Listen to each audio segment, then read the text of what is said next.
shine when the light grows dim. Sing 1, 2, 3, 4, 3, 2, 1. Cause no one can do it like we do it, like we do it, like we do it. Cause no one can do it like we do it, like we do it, like we do it. Cause no one can... What's up, guys? Welcome back to another episode of Fear of a Flat Planet, presented by Toyota. I'm your host, two-time Paralympic snowboarder, John Leslie. And today I have joining us Mark Fawcett and Greg Picard from Canada Snowboard. How are you guys? Great, thanks. Yeah, pretty good. Yourself? I'm great, thank you. Just enjoying another sunny day here in Whistler. It sounds like everyone's got some sun where they are. Greg, I guess the sun's gone down, but you did enjoy a sunny day. Spring in full effect now. Yeah, well, it's full winter. I'll make both of you jealous. It's full winter here in Banff up at Sunshine. Powder day today, -4 and gorgeous. Cool. All right. So Greg, you are the head coach of the Canadian Para Snowboard team.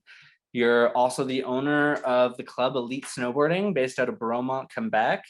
You're an ex-racer, a BMX badass, husband, father, and you juggle it all like a pro. What was your day like today? Where are you joining us from? Today, well, I'm back from Italy from a week. I'm on day 7 right now, counting the days. 7 out of 14. I'm quarantining at home. Day was pretty good. Had to play outside. It's like I've mentioned before, +20, sunny, can play around. So yeah, pretty good day. It gives me some time off, that quarantine time. Yeah, thanks for taking time to talk to us. Awesome. Mark, so Mark Fawcett, you're a 2-time Olympic snowboarder. You're a zookeeper at home. You've got birds, dogs. I feel like you have maybe even like goldfish or something. Rabbit. You're a husband, father, snowboard guide, shop owner, snowboard legend. Same questions to you. Where are you today? What did you get up to? I was really missing having Greg with me. So I was solo coaching with our para team up here at Sunshine Village. And establishing and setting a training environment by yourself is something I haven't done in a few years. So it was a lot of work, but I got the team to pitch in and get involved, and they were really new at that. So that was interesting, and just super fortunate to have full midwinter conditions and be able to snowboard every day for work. So you had a full-on work day today, as I would describe it, in terms of like, if you're a coach on a Canadian national team, like the best day you can have is on the snowy slopes, I guess in Canada. Like, so that's pretty sick. And that's in Banff, Sunshine, Canmore. You saw a little bit of everything today, I guess. Yep. Yeah, absolutely. And the day's not done. We, took a lot of video, and we go through that in the evening. So I've had 2 little visits with athletes and gone through their video and done a little meeting, and then got 2 more after this, and then hopefully have enough time to eat something before I go to bed. Wake up at 5:30 tomorrow morning to start it all over again. To go drill some holes and set some gates. Yeah. All for us. Well, we really, really appreciate it. And I guess on that note, all that hard work leads up to, Greg, what you just experienced. You kind of touched on it a little bit. You just got back from Italy. You went to a World Cup with Tyler Turner, one of your athletes and a teammate of mine. What happened there? Was there some success? Yeah, it was casual. It was no, it was great. Super unreal experience. We just showed up to Italy, last minute thing, and it was really to see where Tyler was at with the training. Was his first event, really, first World Cup, and then first day qualified first, which was pretty unreal to see. We were aiming for we were probably around 4th, third or fourth, and then end up first. Some mistakes after that led to a seventh place that day, and then just redemption on the next day and won gold. So that was a pretty amazing experience to see live and experience. Yeah, that was good. And I mean, obviously the podium is always the goal, but as a coach, I'd say sometimes, you know, resilience, you know, an athlete qualified first, ends up in seventh. You guys probably had to work together really closely, and then, you know, to be able to come back from something like that and end up on the podium first, let alone the next day. Like, I call that a very successful experience. So congratulations. That's so sick. Yeah, thank you. That's awesome. All right, we're gonna turn things over to Mark for a second here. So Mark, you're currently in Banff. We got a little bit of a play on the weather. It sounds like it's snowy, midwinter conditions. Midwinter for us, -4, I feel like for someone living in Calgary or Alberta, it's pretty mild, but yeah, I'd be feeling those midwinter vibes for sure. What's been kind of the training focus? How long have you guys been at this current camp for? So you're sort of more of at a female girls. So we've interviewed the girls on the podcast, got some up and comers, all levels. This has been a really good year to sort of work more on the basics. And, you know, you guys have taken the opportunity to have more of a focus camp. What's that focus right now? What have you guys been training on? How long have you been there? Well, you really nailed it right on the head. You know, this is an opportunity year. It's something we've never really seen. And as coaches, and even when I was an athlete, my coach used to say, oh my God, if we could take a year off, if we could take one winter off. You said that to me before, for sure. Just train and get better. Like, holy geez, because going event to event to event, you don't snowboard as much as you think.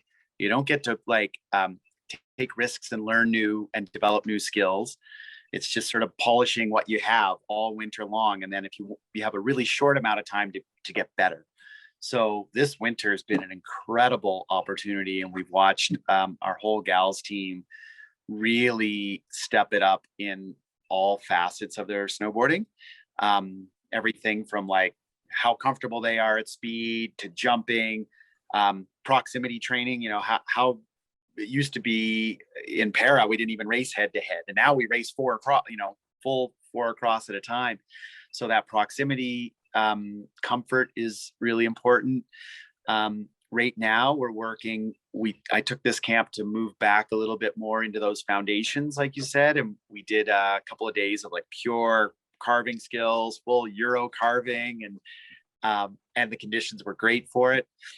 And then over the next few days, we're jumping. It turns to jump camp and get the gals comfortable in the air. The park at Sunshine Village right now is outstanding. They have a lot of different options for progression. And that's what we've been doing, and having the whole crew of 4 gals has been really fun. They've been loving it. A riot when they're not busy getting sushi poisoning. They're going to get sushi right now. That's because they know they'll jump tomorrow. Yeah. They want the day off. They want a day off. That's hilarious. I've had the opportunity to work with you guys and learn sort of the technical side of what makes a turn good and important. And it's a lot more than just going from left to right.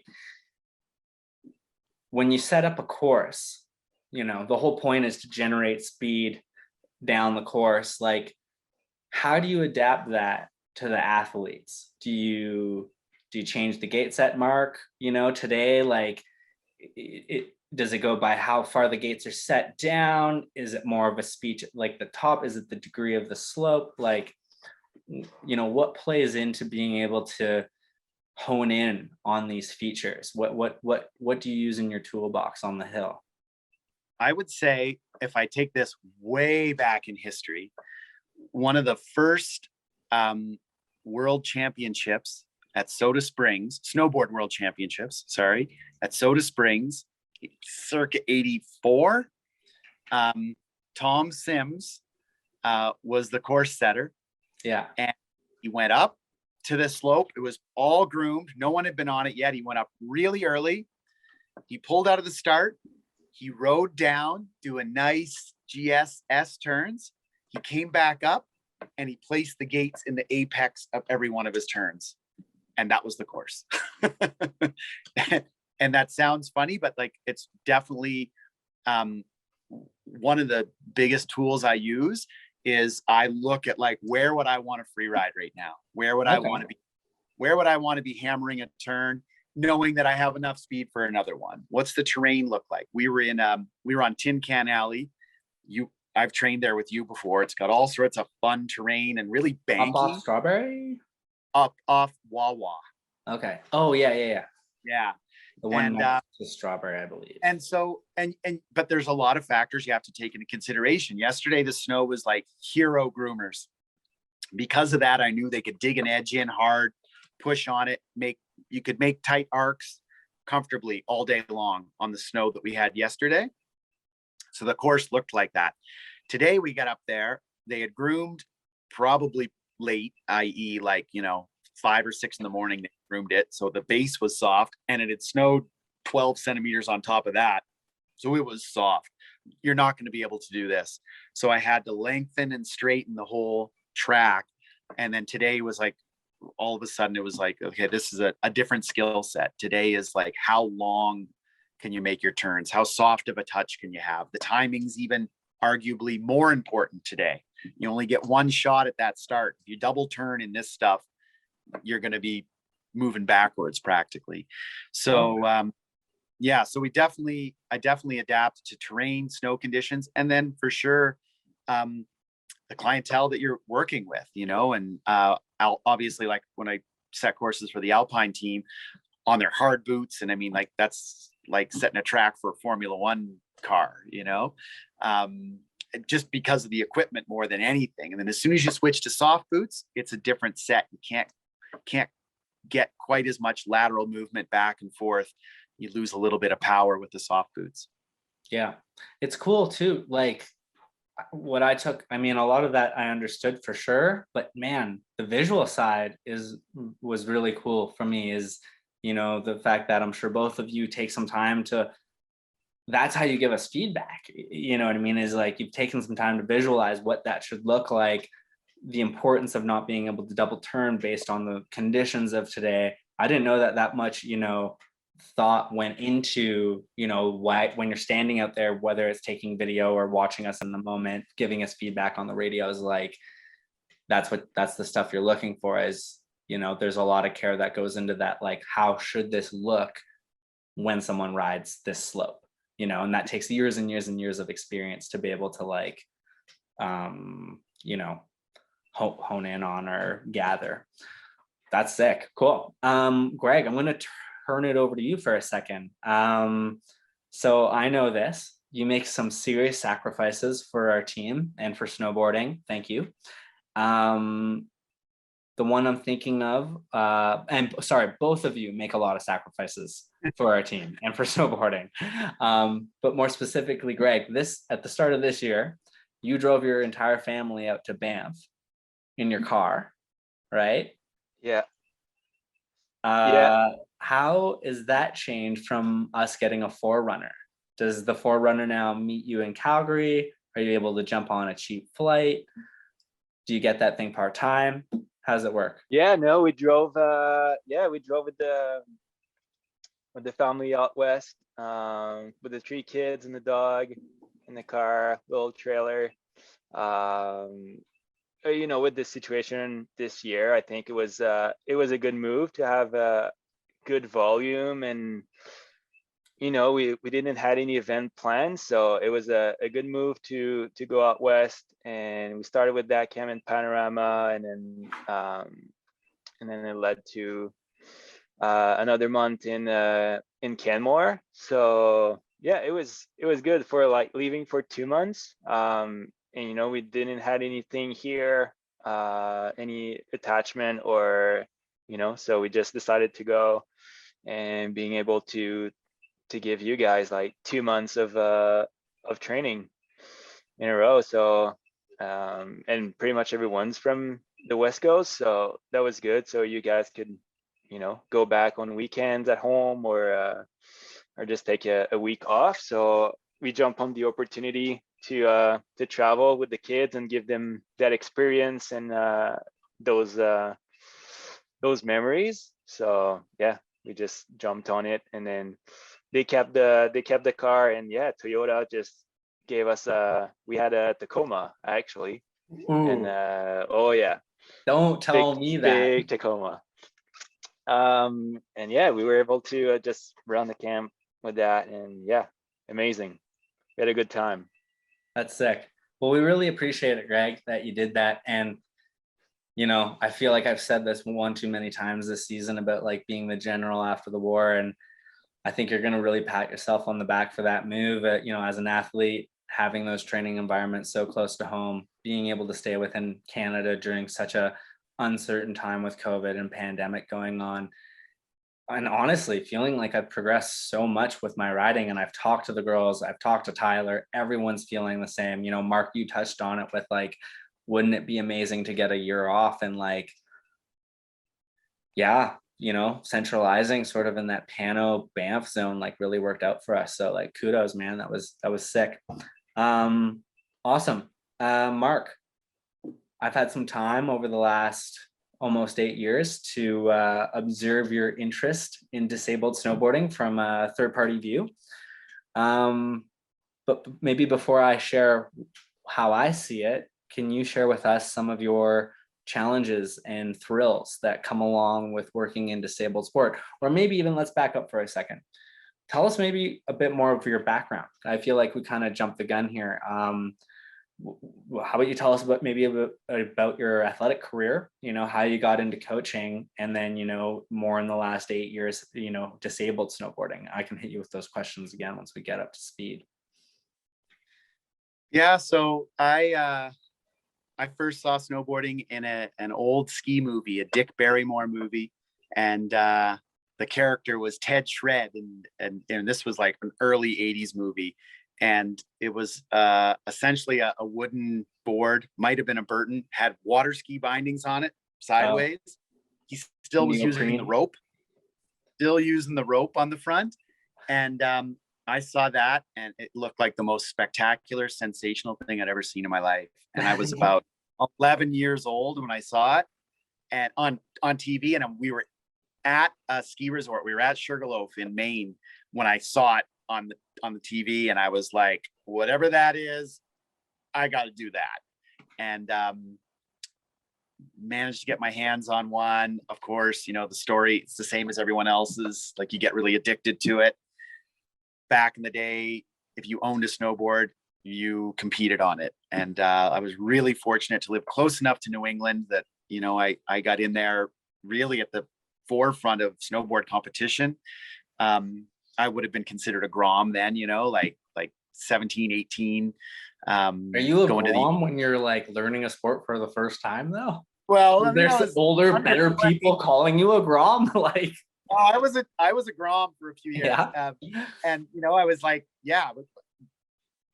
The second year of the World Cup, I was on it. So I missed the first year of what they called the World Cup. And by the second year, I was on the World Cup, which was 90-91.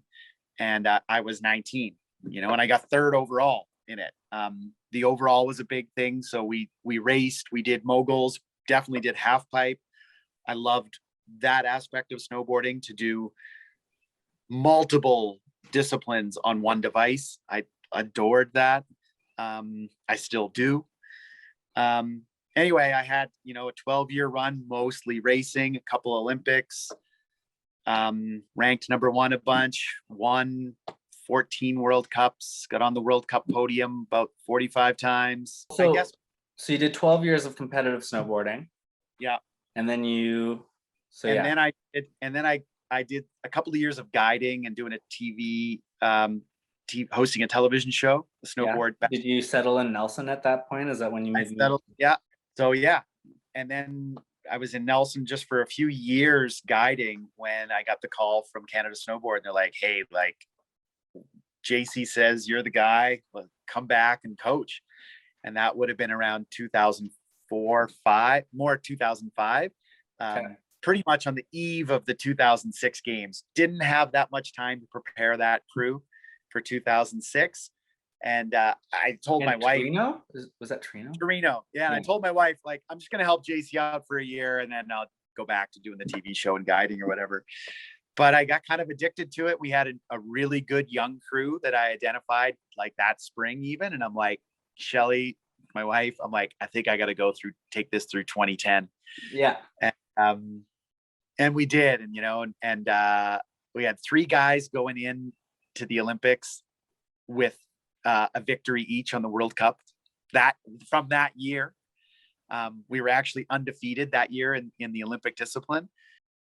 Probably about 2012 or so, I remember being at an event at Lake Louise where you guys had a Para World Cup, one of your first ones, I believe. I wonder if it was in 2011 was my first one. I wonder if you were at my first. I wonder if I met you 2011. I was at Lake Louise for it. I was there. I would have been probably 50 pounds heavier. Yeah. And I met Tyler there for sure. We did a couple laps. Oh, Tyler Mosher? Oh, sure. Yeah. Yeah. Okay. Yeah. No. And Dustin was there. The whole crew was there. Yeah. Our high performance director at the time. I'm like, that's something I have interest in. Yeah. And excuse me. I had a lot of interest in it.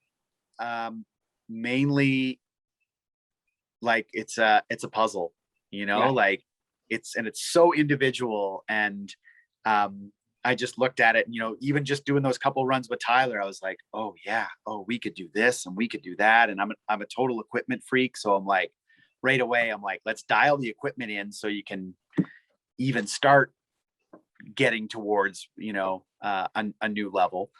And yeah, and then it came up, and August 2014 was my first time with Para. Greg, now I'm going to shine the spotlight on you for a second. How did you end up coaching the Canadian national Para Snowboard team?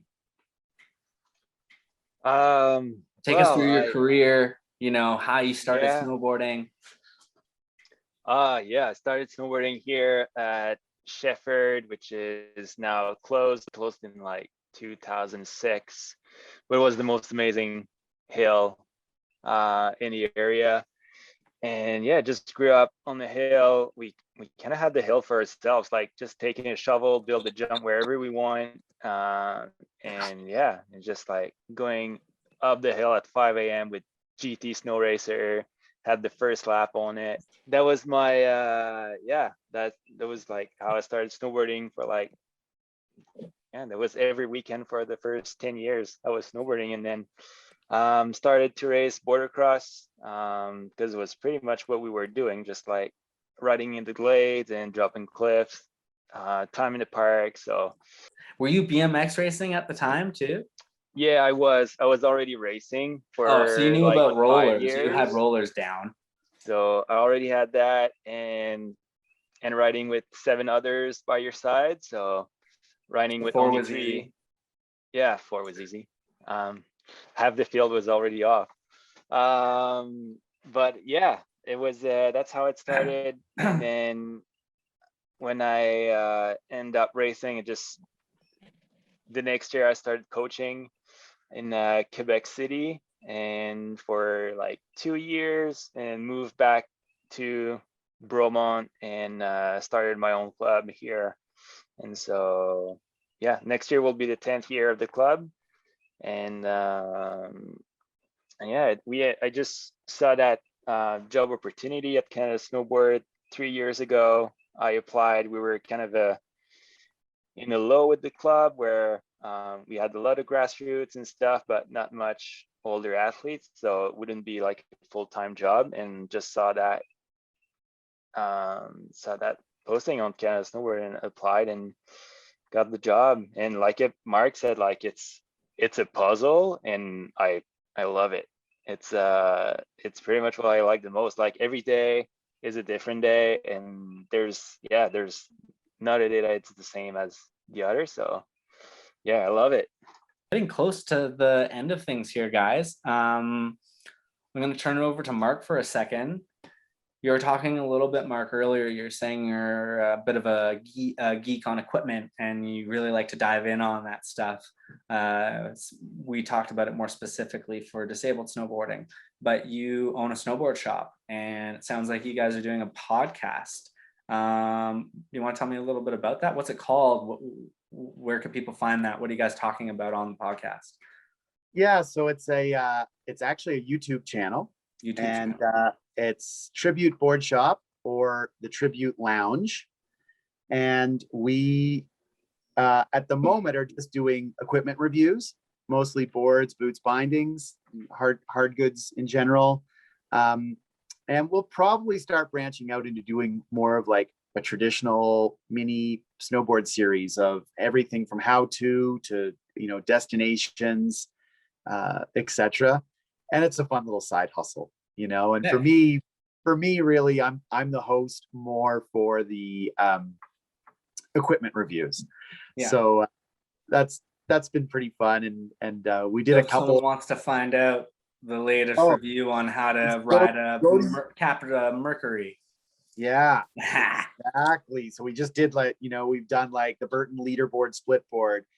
We just did the Mega Merc, the Capita Mega Merc. We've done some union bindings. If you go to YouTube and just search out Tribute Board Shop, everything will pop up right there. Greg, same-ish question, different dialogue. Elite Snowboarding, that's your club based out of Bromont. People want to find that. They just go to your website. Yeah, they can go on elitesnowboard.com or find us on Facebook. So I get your Facebook. That would probably be more of the spot, eh? So we're not too much into website. So go to the Facebook. Go to the Facebook. Yeah, so if you're in the Quebec area and you're listening and you're interested in getting into snowboarding, you have just heard about how much exciting things are happening in Bromont. So get in touch with Greg and Elite Snowboarding. And the Para team, we have a Instagram account now. Maybe fill people in because I don't know what it's called. What's the official name of it? It's Canada Para Snowboard team. Cool. Well, I feel like, I got one thing that I should have touched on when we were talking about things that excite you about para, or working with Para Snowboard and stuff. Yeah. And it probably Luke should be almost placed back in when I sort of said to our high performance director, I want to get involved with that. And what I noticed right away, and it was just the most incredible thing, if you take away that a snowboard is designed optimally from powder, probably the next best thing a snowboard is designed for is to bridge an impaired leg to a non-impaired, or an impaired side to a non-impaired side. For someone, like, it is an ultimate adaptive or disabled device that takes someone from disabled to enabled. It's like a walking stick for walking. Almost. It's better than that. I think it's better than that. I mean, what we watch people, you walk quite well and such, but some people really struggle walking, whether it's prosthetics or some other sort of disability, and they jump on the snowboard and it's erased. It's gone. And I find it miraculous. And I wanted to tell, I was good friends with Tom Sims. I never got to chat with him about this. Never got to really chat with Jake about it. Maybe I'll talk with Dimitri about it or something. But it's really incredible how amazing this device. It's like it was designed for parasport. No, I'm really glad that you touched on that, because that's something that I often forget. Just being so close to it and growing up in it. It's a good life we live, despite all the all the crazy things that are happening in the world these days. So, on that note, I super appreciate you guys taking time out of your busy schedules to talk with me and, share your side of the story with our audience. I hope you have a great rest of your day. Thank you very much to our partners, Toyota, and we will catch you guys next time on Fear of Flat Planet.